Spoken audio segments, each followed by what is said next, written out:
안녕하십니까. 서울대병원 윤창기입니다.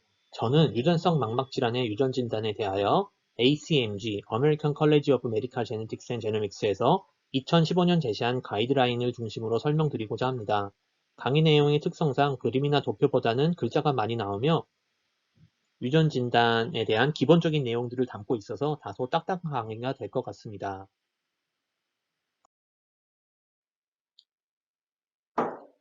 드물게 보고되는 멀티제닉 케이스를 제외하고는 유전성 망막 질환은 단일 유전자의 이상이 원인이 되는 모노제닉 디지즈에 해당되며 이를 멘델리안 디스오더라고도 부릅니다.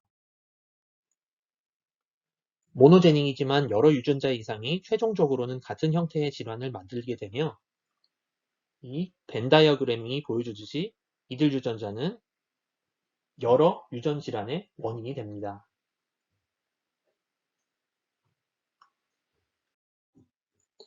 눈에 국한된 망막 질환뿐만 아니라 여러 장기의 이상이 나타나는 증후군의 형태를 보이는 경우도 있습니다.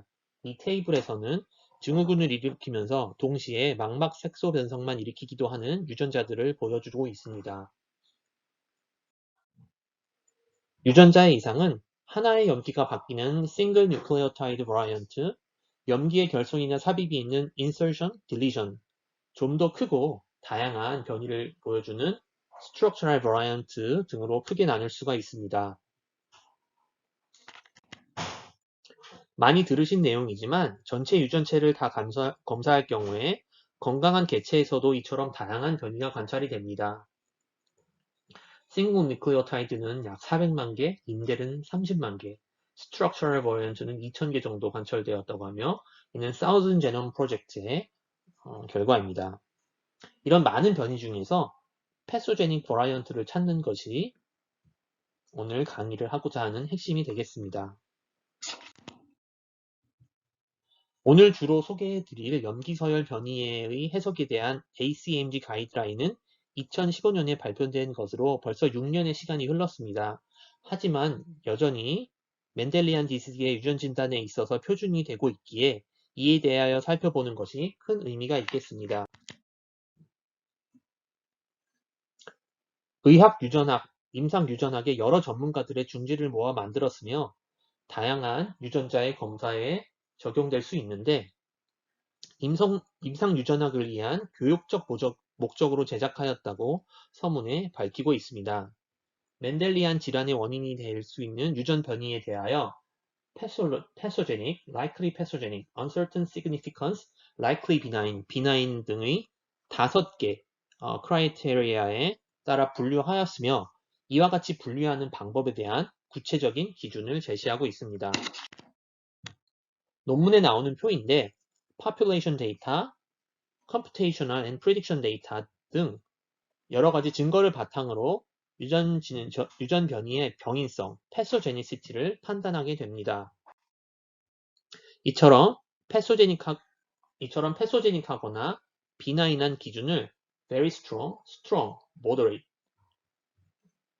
supportive 등으로 나누어서 각각의 증거의 강도를 구분하고 이들 증거들을 토대로 이와 같은 알고리즘에 의해 5가지 범주로 구분을 합니다. 패소제닉, likely, 패소제닉, benign 이런 5가지 범주로 구분하여 제시하게 됩니다. 증거가 되는 데이터를 기준으로 설명드리고자 하며 먼저 population 데이터에 대하여 소개하여 드리겠습니다. population 데이터는 일반 인구 집단을 대상으로 염기선별 분석을 제공하는 공개 데이터들인데요. 유명한 것으로는 exome sequencing project, Southern Genome Project, exome aggregation consortium 등이 있으며 최근에 한국인 데이터베이스도 공개가 되었습니다. 유전성 망막 질환처럼 매우 드문 단일 유전자 질환의 유전 진단에 있어서 이러한 인구 집단 데이터는 주로 배제를 위해서 사용됩니다. 질병의 유병률 등에서 기대되는 빈도보다 자주 관찰되는 변이는 질병의 원인이 되기 어렵겠죠.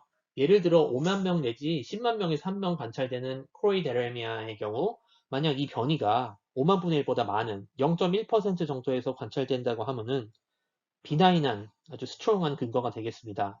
한편 이런 엘릴 프리퀀시라고 부르는데요. 이런 빈도가 5% 이상일 경우에는 이거 하나만으로도 그냥 비나인하다고 볼 수 있습니다.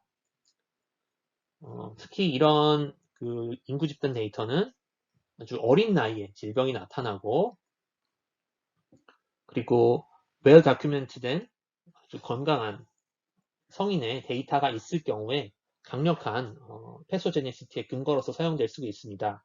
한편 이런 population 데이터에 존재하지 않는다고 했을 때는 rare disease이기 때문에 존재하지 않는다고 하여도 모더릿 정도의 패소제닉 에비던스만 보일 수 있다고 판단할 수 있습니다.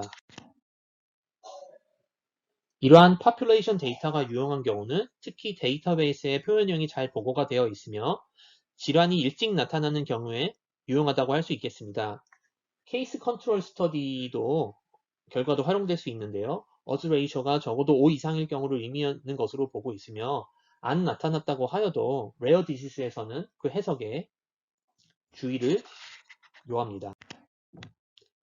다음으로 컴퓨테이셔널 데이터와 프리딕티브 데이터를 소개해 드리겠습니다. 가장 강력한 패소제닉 증거로서는 널 버라이언트가 있습니다. 널 버라이언트라고 함은 유전자 3분인 단백질이 제대로 생성되지 않는 논센스, 프레임 시프트, 스플라이스 사이트 뮤테이션 등이 해당됩니다. 주의할 점은 널 버라이언트가 질환 발생의 메커니즘과 부합하는지를 확인해야 됩니다.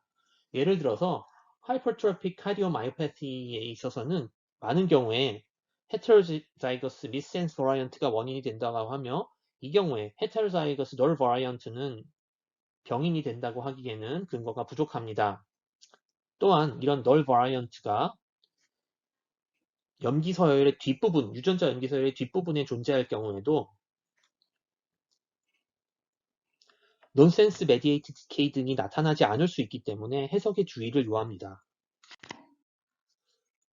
한편 얼터네이트 진 트랜스크립트나 엑선 스키핑 등을 통해서 유전 변이가 그 산물인 단백질에 영향을 미치지 않는 경우 등이 있으니 이 역시 염두에 두어야 하겠습니다.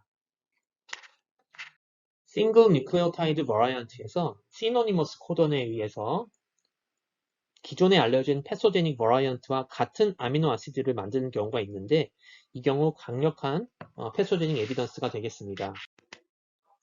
한편 질병을 일으키는 것으로 알려진 아미노아시드 레시듀에 기존의 패소제닉한 것과 다른 아미노아시드로 변환될 경우에는 중등도의 병인성으로 제시됩니다.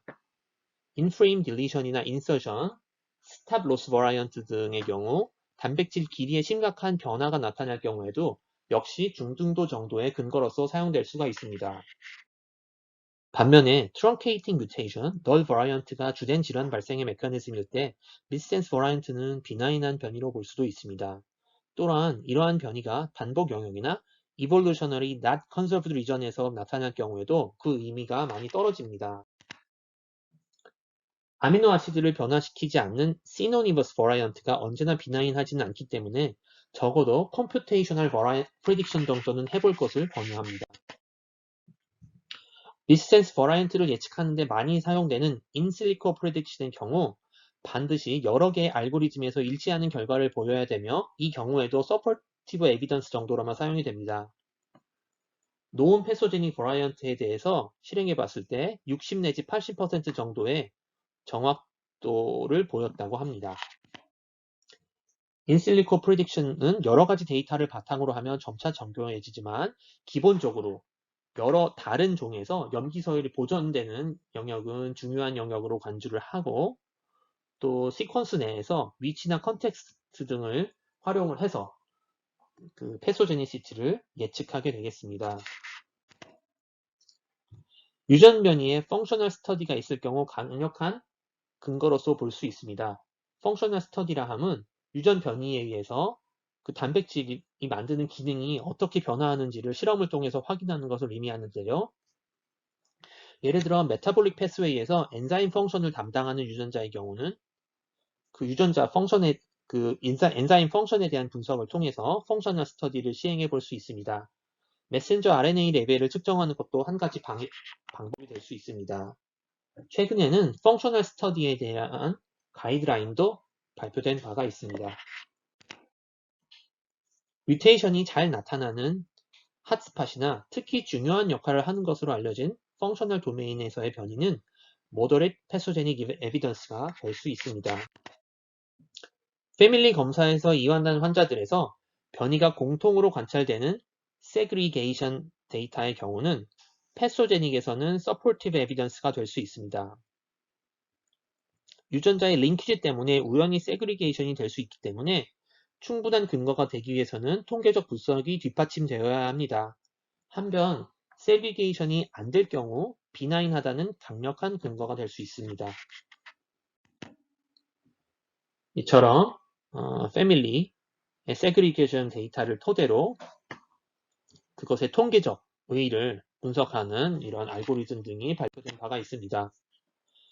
도미넌트 이네리턴스가 되는 경우에 부모는 정상이면서 프로밴드에만 드노보로 발생한 변이의 경우는 패소제니시티에 대한 강력한 근거가 됩니다. 한편 NGS 데이터에서는 한 유전자의 변이라고 하여도 이들이 같은 유전자에 있는지 다른 쌍 유전자에 존재하는지 확인이 필요하고 이는 가족 검사를 통해서 가능합니다. 왜냐하면 NGS 검사는 한 번에 읽을 수 있는 리드 길이가 상당히 짧게 제한되기 때문입니다. 리세시브 디시스의 경우는 두 번째 버라이언트가 이처럼 다른 엘렐에 존재할 때 패소제닉한 거로 볼 수 있으며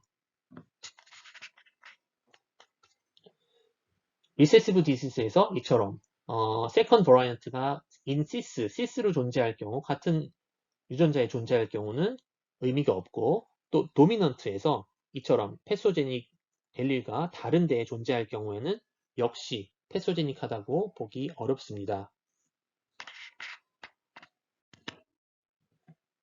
기존에 병인성이 보고가 된 변이라고 하여도 비교적 최근에 발표되어서 반복적인 확인이 이루어지지 않은 경우는 서포티브 에비던스로만 인정이 됩니다. 질병이 매우 특징적일 경우는 이 또한 특정 유전자의 유전 변이의 병이성을 뒷받침하는 근거가 될 수 있습니다. 하지만 유전성 망막 질환은 대부분 여러 유전자가 같은 질환군을 만들기 때문에 이러한 근거를 활용할 경우가 많지는 않겠습니다. 이상에서 ACMG 가이드라인에 대하여 정리하여 보았습니다. 노벨 버라이언트가 많이 관찰되기 때문에 현재까지 알려진 여러 데이터베이스와 지식을 총동원해서 발견된 유전 변이가 병인이 될 수 있는지 파악합니다. 환자와 부모를 포함하는 가족 유전자 검사가 중요한 정보를 제공해 줄 수 있습니다. 이처럼 패소 메커니즘에 대한 직접적인 증거가 아니라 여러 가지 정보에 기반하여 내린 결론의 경우는 데이터와 정보가 정정됨에 따라 달리 판단될 수 있기 때문에 시간이 지난 후에 추적 관찰하는 것이 필요하겠습니다. 발표를 끝까지 들어주셔서 감사합니다.